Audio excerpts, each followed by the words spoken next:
Telangana film ఎగ్జిబిటర్ల నిర్ణయంపై తెలుగు నిర్మాతలు ఆగ్రహం వ్యక్తం చేశారు.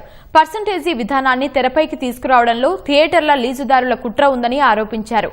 లీజు పేరుతో సింగిల్ స్క్రీన్ థియేటర్లను మల్టీప్లెక్స్లుగా మారుస్తూ సామాన్య ప్రేక్షకులకు థియేటర్లకు దూరం చేస్తున్నారని మండిపడ్డారు.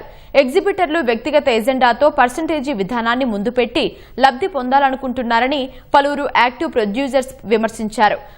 నిర్మాతలు ఎగ్జిబిటర్ల మధ్య ముదురుతున్న వివాదంపై మరిన్ని వివరాలను మా ప్రతినిధి సతీష్ అందిస్తారు.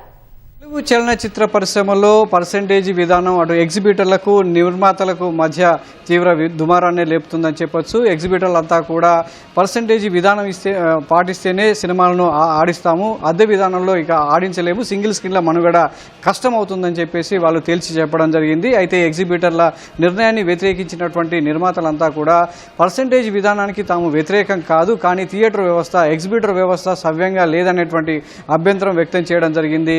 ఎగ్జిబిటర్లు ఏవైతే 23 థియేటర్లు చాలా సింగిల్ స్క్రీన్ థియేటర్లన్నీ నష్టపోతున్నాయని చెప్పేసి వాపోతున్నారో అవన్నీ కూడా లీజ్ విధానంలో ఉన్నాయి. థియేటర్ యజమానులు ఎవరు నష్టపోవడం లేదు. ఒకవేళ నష్టపోతే ఆ థియేటర్లన్నీ కూడా మేము తీసుకొని బాగు చేస్తామని చెప్పి కూడా నిర్మాతలంతా కూడా పేర్కొంటున్నారు. అయితే ఈ విధానంలో లీజ్ విధానంలో కొంతమంది లీజుదారులు ఎవరైతే ఉన్నారో థియేటర్ యాజమాన్యాలను ఉసుగొల్పి పర్సంటేజీ విధానానికి పట్టుబడుతున్నారు.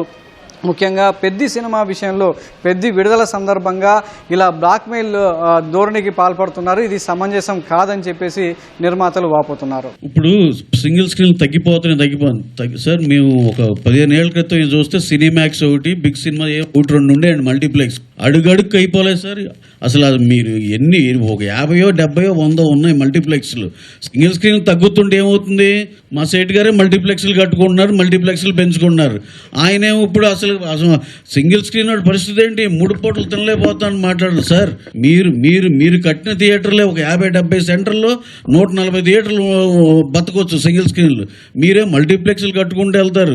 ఇక్కడే కాదు, వేరే నగరాల్లో రాష్ట్రాల్లో కట్టుకుంటూ వెళ్తారు. ఆయన కూర్చునే సింగిల్ స్క్రీన్లో ఇది లేదన్నారు. మేము గ్రహించాం సింగిల్ స్క్రీన్లో ఇబ్బందులు ఉన్నాయి.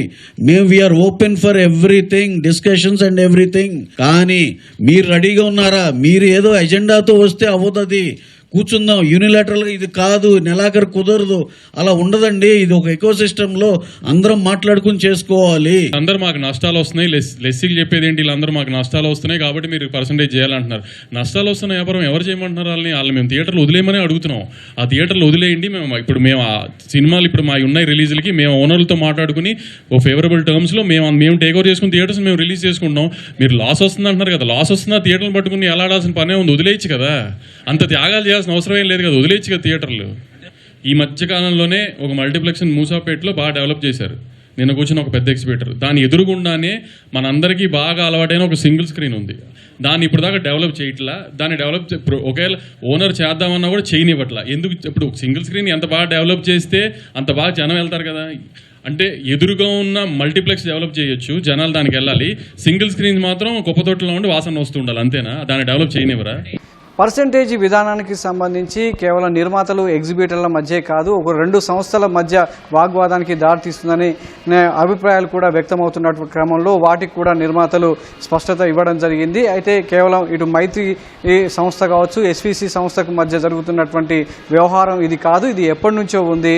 హరిహర వీరమల్లు సమయంలోనే పర్సంటేజీ విధానాన్ని బయటికి తీసుకొచ్చారు. ఆ తర్వాత ఎన్నో సినిమాలు విడుదలయ్యాయి. ఆ సినిమాల సమయంలో పర్సంటేజీ విధానానికి పట్టుపట్టని ఎగ్జిబిటర్లు అంతా కూడా ఇప్పుడు ఎందుకు ఈ విధానాన్ని తెరపైకి తీసుకొచ్చారని కూడా నిర్మాతలు ప్రశ్నిస్తున్నారు. అలాగే 2 సంస్థల మధ్య గొడవలు అవన్నీ అసలు నమ్మట్లేదు సార్. ఇప్పుడు గత 3 ఏళ్ల నుంచి వాళ్ళ సినిమాలు వాళ్ళకున్నాయి, మా సినిమాలు మాకున్నాయి, చేసుకుంటూ వెళ్ళటమే కదండి. రెండింటి మధ్య గొడవలు కాదండి. ఇది లాంగ్ పెండింగ్గా వాళ్ళ కన్వీనియంట్గా ఎక్కడ పాపప్ చేయాలి అలా జరుగుతూనే ఉందండి. మేము గత 8 నెలల నుంచి చూస్తున్నాం కదా, హరిహర వీరమల్లు నుంచి. దీని అనుమాల కనిపించిన 3వ సింహం కూడా ఉంది. అక్కడ ఆంధ్రాలో ఏదో చేసేయాలి, మా థియేటర్లు బ్రహ్మాండంగా, ఇలాంటివి చాలా ఉంటాయి. వీళ్ళందరూ కలిసి ఒక యూనిటీతో ఇది పుష్ చేస్తే ఈ లెస్సీలందరం మేమందరం సూపర్గా హ్యాపీగా ఉంటాం అనేదే agenda, which is not at all. ఇది ఎక్కడ 2 సంస్థల మధ్య గొడవలకి కానీ లేకపోతే ఆధిపత్యాలు కానీ ఏమీ లేవు సార్. పర్సెంటేజీ విధానం విషయంలో ముఖ్యంగా పెద్ది సినిమా అనేది కీలకంగా మారిందని చెప్పొచ్చు. ఈ సినిమా విడుదల సమయంలోనే ఇలా పర్సెంటేజీ విధానానికి తెరపై తీసుకొచ్చి బెదిరింపులకు పాల్పడడం సరైన పద్ధతి కాదని వాపోతున్నటువంటి నిర్మాతలంతా కూడా ఒకవేళ పెద్ది సినిమాకి సంబంధించి ఆటంకాలు ఏర్పడినట్లయితే వాళ్ళు అనుకున్నటువంటి పర్సెంటేజీ విధానం ఇస్తేనే ప్రదర్శిస్తామనేటువంటి ముక్కుసూటి ధోరణి కారణంగా ఆ ఇబ్బందులు తలెత్తితే చిరంజీవి దృష్టికి తీసుకెళ్తాం, అదేవిధంగా ఫిలిం ఛాంబర్లో దీని మీద ఒక స్పష్టమైనటువంటి నిర్ణయాన్ని తీసుకుంటామని కూడా నిర్మాతలు వెల్లడించడం జరిగింది. అదేదో బెదిరించినట్టుంది కానీ కూర్చుని మాట్లాడుకునేట్టు లేదు. అది డెఫినెట్గా మనం కొట్టుకోవటం వల్ల అందరూ లోకు అయిపోతాం కానీ ఆ సమస్య సాల్వ్ చేసుకోవడమే వెళ్ళట్లా. ఏదంటే డెఫినెట్గా మా ఛాంబర్ తరఫున కూడా మీటింగ్స్ జరిగినాయి. మరి ఆ మీటింగ్ జరుగుతున్నా ఇంతలో ఎందుకు ప్రెస్ మీట్ పెట్టారో కూడా ఐడియా లేదు. ఇప్పుడు ఇంకోటి ఏంటంటే ఒక పెద్ద సినిమా వస్తున్నప్పుడు ఇందా రవిగా చెప్పినట్టు ప్రతిసారి పెద్ద సినిమా వస్తున్నప్పుడు ఏదో ఒక ఆటంకం సృష్టిద్దాం అన్నట్టే కనపడుతుంది. కానీ డెఫినెట్గా నిన్న ఇప్పుడు చాలా సినిమాలకి రేట్లు తెచ్చాము. మళ్ళీ సడన్గా నిన్న వచ్చే సినిమాకి రేట్లు ఇచ్చినా మేము థియేటర్లో ప్రదర్శించామని అంటే ఇది గవర్నమెంట్ అగెనిస్ట్కి వెళ్తున్నారా ఏంటో అర్థం కానట్టు ఉంది. డెఫినెట్గా నేను అనేది ఏంటంటే అది రైట్ థింగ్ కాదు. ప్రతి సినిమా మన సినిమానే మన సినిమా ఇండస్ట్రీలో ఉన్నప్పుడు మన సినిమా నడుస్తేనే మనం అంతా నడుస్తాం. సినిమా రంగంకి సంబంధించి ఒక ఎకో సిస్టమ్ ఉంది. ఇటు ఎగ్జిబిటర్లు, డిస్ట్రిబ్యూటర్లు, నిర్మాతలంతా కూడా కూర్చొని ఈ సమస్యను పరిష్కరించుకోవాల్సింది పోయి ఇప్పటికిప్పుడు ఒక రాత్రుల్లో పర్సెంటేజ్ విధానాన్ని అమలు చేయాలని కోరడం అనేది సమంజసంగా లేదని చెప్పేసి నిర్మాతలంతా కూడా వాళ్ళ అభిప్రాయాన్ని వ్యక్తం చేశారు.